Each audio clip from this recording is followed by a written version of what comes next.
کہ اللہ جس نے ان کو پیدا کیا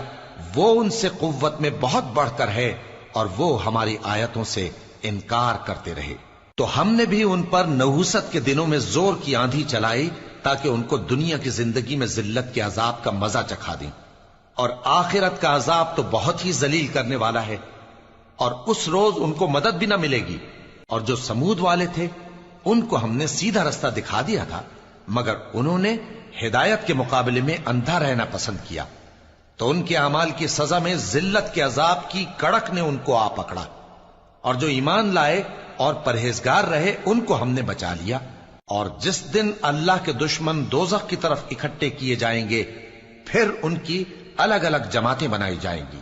یہاں تک کہ جب دوزخ کے پاس پہنچ جائیں گے تو ان کے کان اور آنکھیں اور کھالیں یعنی دوسرے اعضاء ان کے خلاف ان کے اعمال کی شہادت دیں گے، اور وہ اپنی کھالوں یعنی اعضاء سے کہیں گے کہ تم نے ہمارے خلاف کیوں شہادت دی؟ وہ کہیں گی کہ جس اللہ نے سب چیزوں کو نطق بخشا اسی نے ہم کو بھی گویائی دی، اور اسی نے تم کو پہلی بار پیدا کیا تھا اور اسی کی طرف تم لوٹائے جا رہے ہو، اور تم اس بات کے خوف سے تو پردہ نہیں کرتے تھے کہ تمہارے کان اور تمہاری آنکھیں اور کھالیں تمہارے خلاف شہادت دیں گی، بلکہ تم یہ خیال کرتے تھے کہ اللہ کو تمہارے بہت سے اعمال کی خبر ہی نہیں، اور اسی خیال نے جو تم اپنے پروردگار کے بارے میں رکھتے تھے تم کو ہلاک کر دیا اور تم خسارہ پانے والوں میں ہو گئے۔ اب اگر یہ صبر کریں گے تو بھی ان کا ٹھکانہ دوزخ ہی ہے، اور اگر توبہ کریں گے تو ان کی توبہ قبول نہیں کی جائے گی۔ اور ہم نے ان کے ایسے ساتھی بنائے جنہوں نے ان کے اگلے اور پچھلے اعمال ان کو عمدہ کر دکھائے تھے، اور جنات اور انسانوں کی جماعتیں جو ان سے پہلے گزر چکی ان پر بھی اللہ کے عذاب کا وعدہ پورا ہو گیا۔ بے شک یہ نقصان اٹھانے والے ہیں۔ اور کافر کہنے لگے کہ اس قرآن کو سنا ہی نہ کرو، اور جب پڑھنے لگے تو شور مچا دیا کرو تاکہ تم غالب رہو۔ سو ہم بھی کافروں کو سخت عذاب کے مزے چکھائیں گے اور ان کے برے اعمال کی جو وہ کرتے تھے سزا دیں گے۔ یہ اللہ کے دشمنوں کا بدلہ ہے یعنی دوزخ، ان کے لیے اسی میں ہمیشہ کا گھر ہے،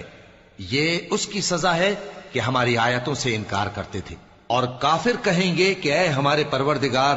جنوں اور انسانوں میں سے جن لوگوں نے ہم کو گمراہ کیا تھا ان کو ہمیں دکھا کہ ہم ان کو اپنے پاؤں تلے روند ڈالیں تاکہ وہ سب سے نیچے رہیں۔ جن لوگوں نے کہا کہ ہمارا پروردگار اللہ ہے پھر وہ اس پر قائم رہے،